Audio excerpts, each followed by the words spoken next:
Hi, welcome to the Hitting Clinic. Today we're going to talk about stance. In the last video we covered grip. So we went over having a proper grip, wanting to get the knuckles aligned properly, and we talked about how that can help with getting better bat speed, having better barrel control, having better barrel accuracy. We also talked about the importance of having a good grip because it helps with allowing the bottom hand to dominate the swing and not have the top hand take over the swing so much too early, because we want to avoid rollovers and everything like that. So today I wanted to dive into stance and go over the basic fundamentals of a stance, what a stance really is, and how do we get everything set up. So, for starters, when we get into the box, once you get yourself set up, the main thing you want to do when you get in this box, you want to make sure that you got your butt underneath you. Okay, so it's very important that when you get in the box, you start setting up your stance, you're working through developing your stance, that you know that you have your legs. And the way to do that is to make sure that you got your butt underneath you. So if you can feel your butt, chances are you're going to start to feel your legs. And that's what you want. You want to feel your legs because balance is a very important part of your stance. Without balance, without good balance, you have no shot in the batter's box. You're going to be all over the place because balance has a lot to do with timing, which is something we'll get into down the road. And as a good hitter, you're always trying to develop good timing because pitchers are out there training and they want to develop the ability to destroy your timing. So in order to give yourself a chance in the box, balance is a very key component to your stance, and you want to make sure that you're in a good balanced position once you get into the box. Okay. Now for me, when we talk about balance, I was the kind of guy, I like to split the plate evenly from front to back. Okay. Now, when you decide to stand in the box, whether you choose to stand at the back of the box, even in the box, the front of the box, move off the plate, or stand on top of it, none of that stuff really matters. That stuff doesn't matter in the grand scheme of things. The most important thing is that when you do get into the box, wherever you decide to stand, the most important thing is that you stay there. And the reason for that is because once you get into your at-bat, your eyes are processing information on each pitch. So you're gauging the fastball speed, you're gauging the break on the curveball, the slider, you're gauging the changeup and these different pitches that are being thrown at you, right? So it's important that wherever you stand in the box, wherever you decide to stand in the box, you stay there, because once you get a read on a pitcher's fastball, if I move back, I've changed all that information. If I move to the front, I've changed all that information. If I move back off the plate, I've changed that information. I get closer to it, I've changed that information. So it's important to understand that every time you move in the box, pitch to pitch, you're changing the information from pitch to pitch. So that fastball might get to you quicker, it might take it longer. And if you're constantly changing that information, you're going to make it harder for yourself as a hitter to make adjustments, to get a read on pitches and get your timing down so that you give yourself a better chance to be successful from pitch to pitch, at bat to at bat. So, as a matter of importance, just understand, wherever you choose to stand in the box, you want to stay there. So now, once we get in the box, we got ourselves set up, we feel we got our legs, we got a good balance point, and we're comfortable in the box. Once we pick our bat up, everything that's going on here, in terms of wiggling the bat, standing with the hands here, standing with the hands way up here, you might have an open stance, closed stance, all these different things that you see different hitters do. Every hitter's stance is different. All that stuff, the way I would describe it, and this is my definition of a batting stance, your batting stance is anything that you do to kill time between the pitcher getting on the mound, going through their routine in terms of their windup, being in the stretch position, playing with their hat, tossing the ball around, walking around the mound, whatever the case may be, and actually getting on the mound, going through their full windup or going through their stretch to deliver the baseball to the plate. All that time that's passing, all this is, your stance, is just the thing that you do to kill time until the pitcher gets to their release point, or they show you their release point, and now we're getting into a position where we're ready to hit. That's all the stance is. So, to be clear, your stance is the position you place yourself in during your at-bat to kill time until the pitcher gets ready to deliver the ball to home plate. That's what a stance is, okay? So now, once we've gotten to that point, right? Pitcher's on the mound, you're in the box, you're set up, got a good balance point, we're where we want to be in the box, and we're ready to hit. We're waiting for the pitcher to deliver the baseball, okay? So now, in waiting for the pitcher to deliver the baseball, the next piece to this is this, when we're talking stance. Once the pitcher gets to his release point, that's the part where I got to get to this position right here. I got to get to this hitting position. And that's important that we understand that, because, as I said, what's going on with your stance, that's really a personal choice. It's up to you how you choose to, kill time from pitch to pitch in your stance. Universally, it's not about where your barrel starts. Your barrel can start here.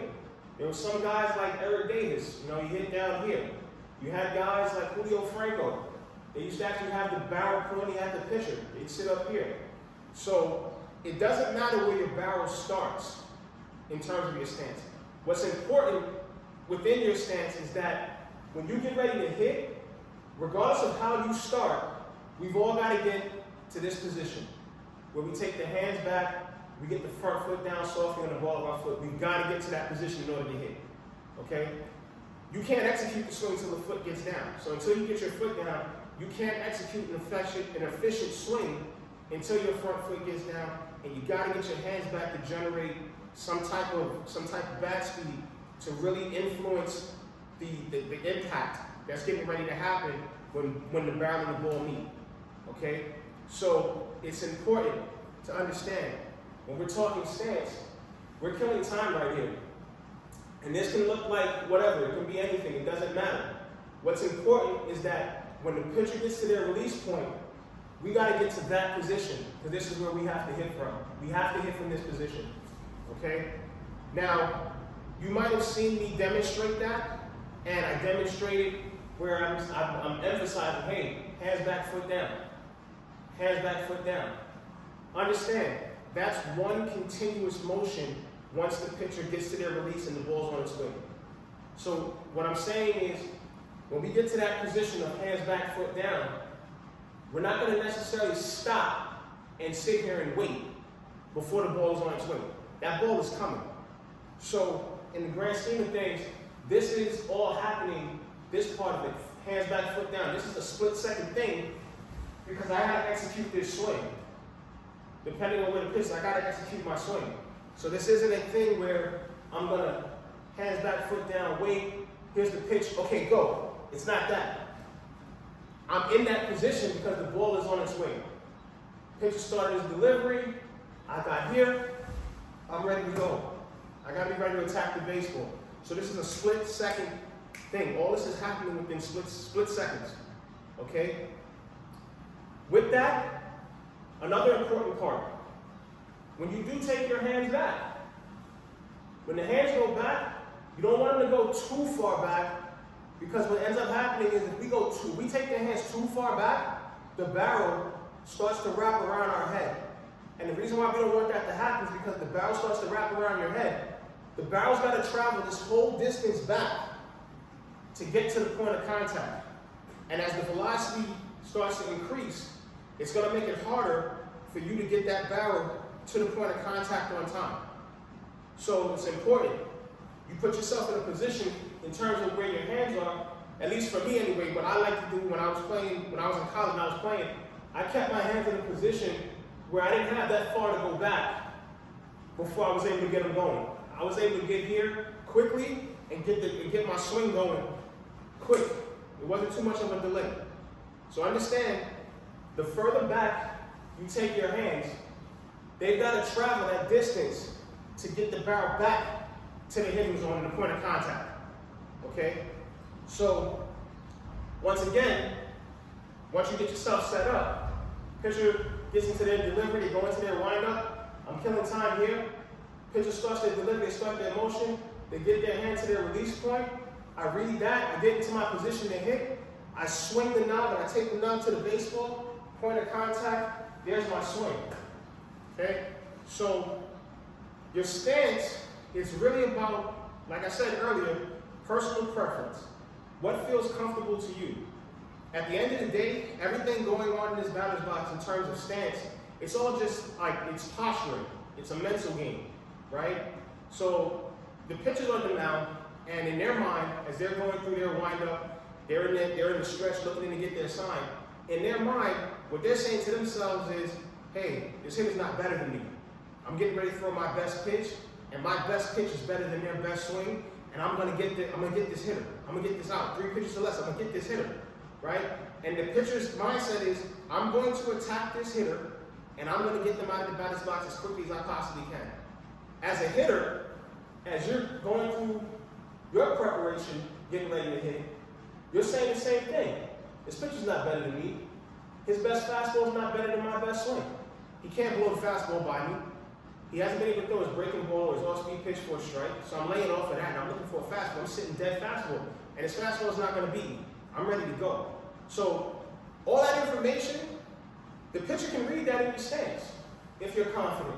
Mentally, if you're confident, the pitcher can read that. Same way you're looking at the pitcher, you can read off the pitcher how confident they are just by the way they stand on the mound, their mound presence. So your presence in the box, their presence on the mound, it's all a mental thing, and everybody's trying to feel each other out during that at-bat. A lot of unspoken information is being exchanged between the both of you during that at-bat.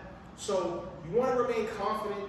You want to be solid in who you are as a hitter. I always tell my hitters, hitting has a lot to do with your personality. The game itself, baseball, hitting, all this stuff is an extension of your personality. So, if you have a confident personality, you're going to take that into the batter's box with you, and that's going to become an extension this barrel is going to become an extension of your personality. So, you're going to always be confident. You don't ever want to be timid when you get in the batter's box. Because a lot of this stuff, more so than anything, as much as it's physical, it's more mental than anything. So a lot of it has to do with just the way you approach your at-bat mentally. And if you're mentally locked in, that confidence is going to come out in your batting. It's going to show through your batting stance. It's going to show in your balance when you're going to get in that box and you're going to be solid. You're going to be ready to go. And all that stuff is just all mental stuff that you want to bring in there, and you want to work on that stuff before you even get in the batter's box. Your at-bat, honestly, it starts in the on-deck circle. So even in the on-deck circle, you should be getting into your stance. And you should be working. Pitch to pitch, the batter in front of you.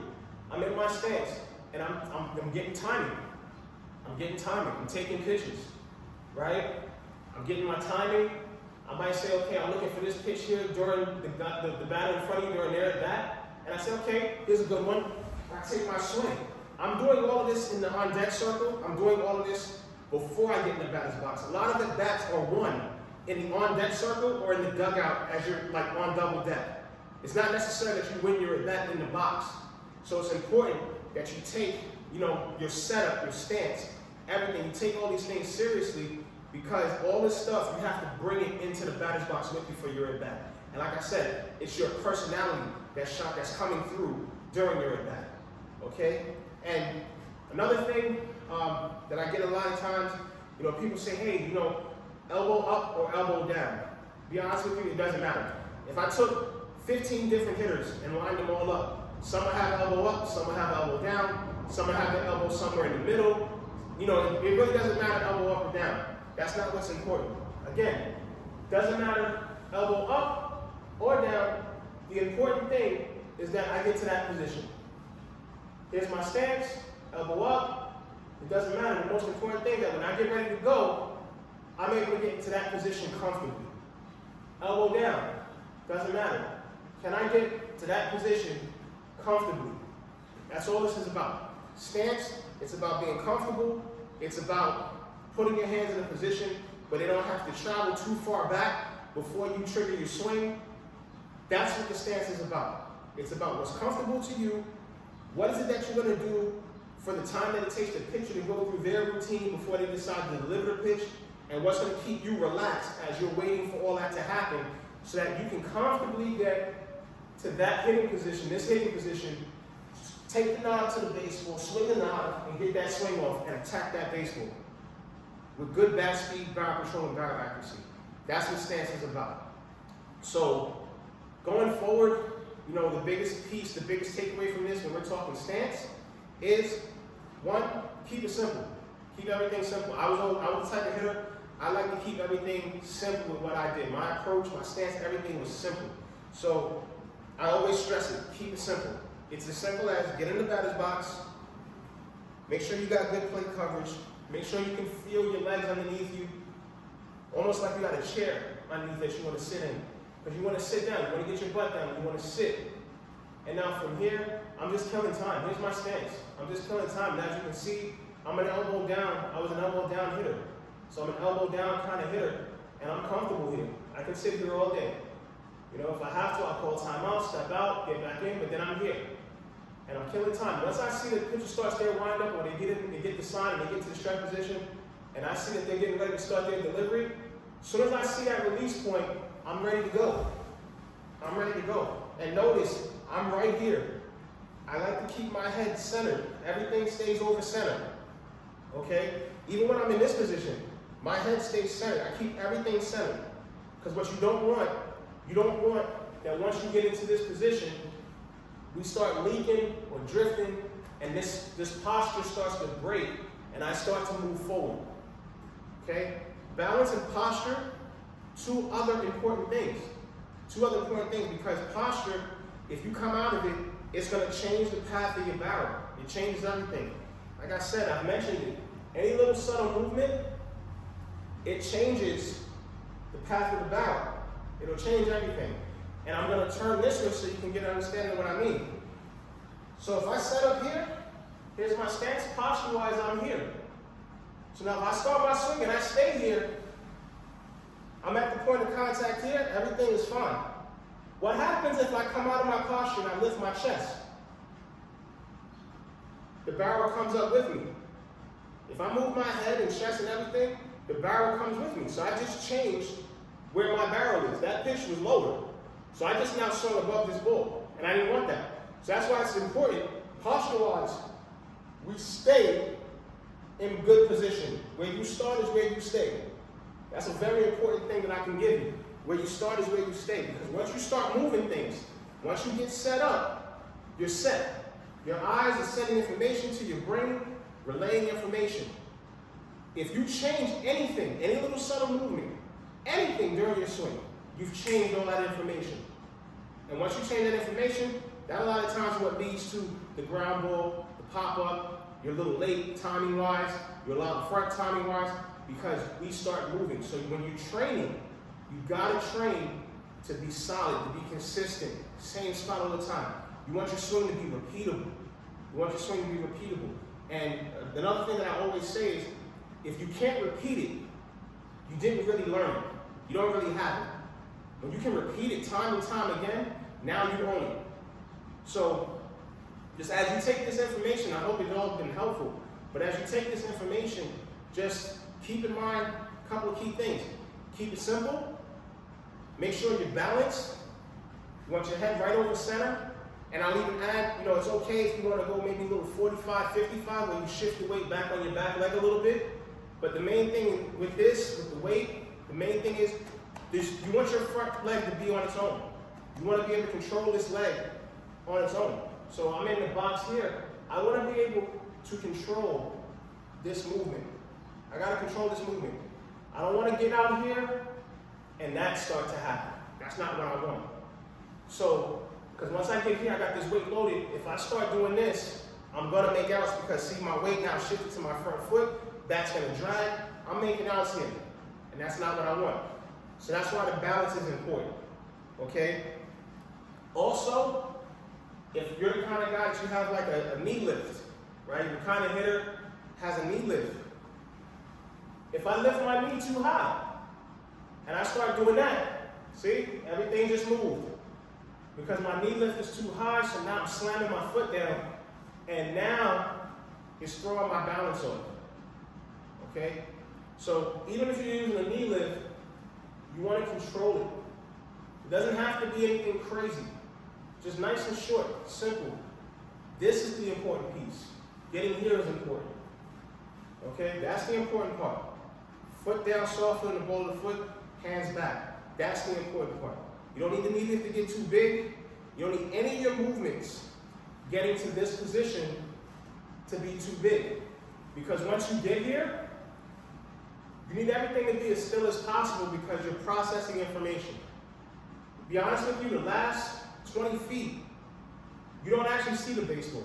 Your eyes is sending the information to your brain, and you're processing the picture, the image, the information you saw within the first 40 feet. Within the first 40 feet of the 60 that it takes for a pitch to get to home plate, your eyes have already told you that ball's on the outer part of the plate and it's a strike. So you got no time to really consider it. You got to let either swing or don't swing. So that's what this is about. This is all happening in that window it takes to figure out swing or don't swing. Swing or don't swing. Swing or don't swing. So you don't have much time to play around here.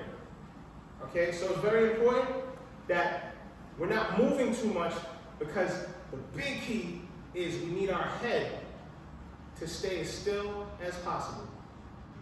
And the reason why you need your head to stay as still as possible, because you don't need your eyes to be jumping. Because if your eyes start jumping, you're changing all the information. And it's very important that we keep those things in place. Okay, so keep it simple, be balanced, distribute the weight 50-50, shoulder width apart, or you can go 45-55 with the weight shifted on the back leg. Control your front side, control the front foot. Gets too big, starts slamming down, everything starts moving. We don't want that. Posture-wise, where you start, that's where you stay. Don't change your posture, don't come out of your posture.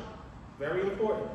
And above all, don't take your hands back too far, because your hands are going to have to travel that distance. Once you start to swing the knob, take it to the ball, your hands are going to have to travel that distance back to get to the point of contact, and it's going to cause you to be late, and that's not what you want.